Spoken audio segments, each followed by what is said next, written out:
Hi everyone, welcome to my presentation.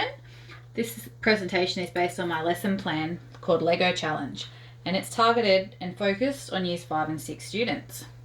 This lesson is such a fun way to gain interest and participation of our students while teaching them the technologies curriculum. Lego Challenge is a digital technologies activity which links in with representing and processing data and how this data is transferred between systems.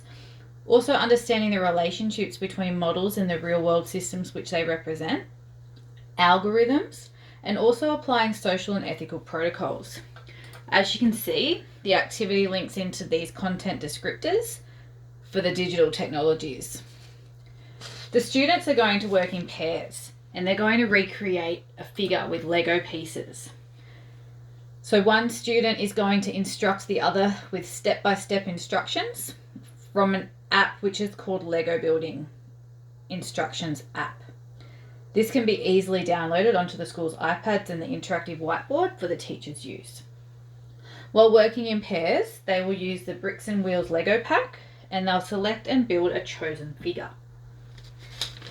By the end of this lesson, students will be able to link instructions to algorithms, understand the importance of specific communication, and that digital systems follow set instructions which they will have adapted from one context to another.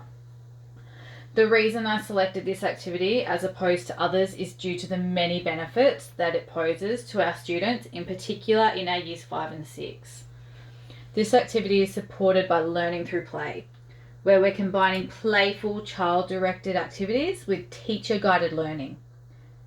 Our students are gaining so many skills needed for the 21st century, such as Keen's 2012 4Cs, where they communicate the instructions, collaborate by working with peers, critically reflect and think with their understanding of instructions, and their creativity, which is shown through the design and final result.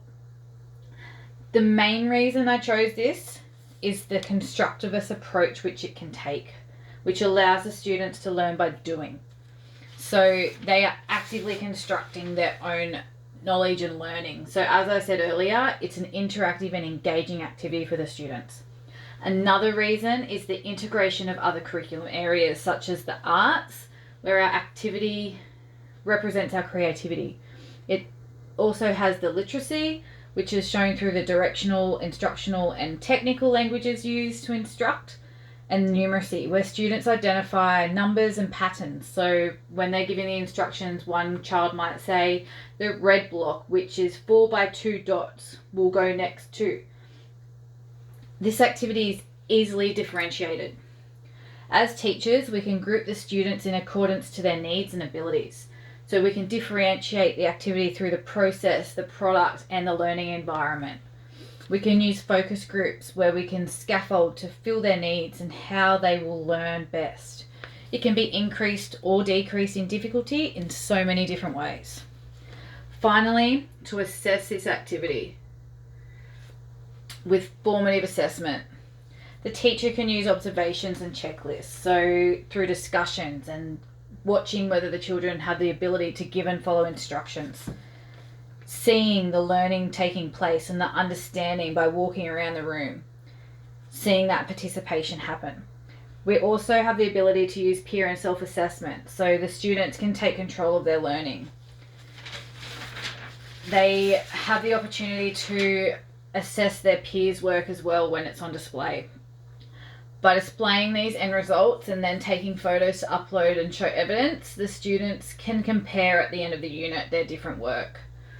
So as you can see, Lego is not only fun, it does something that few other activities and toys can do, which is blend fun with learning, which is why I love this activity so much.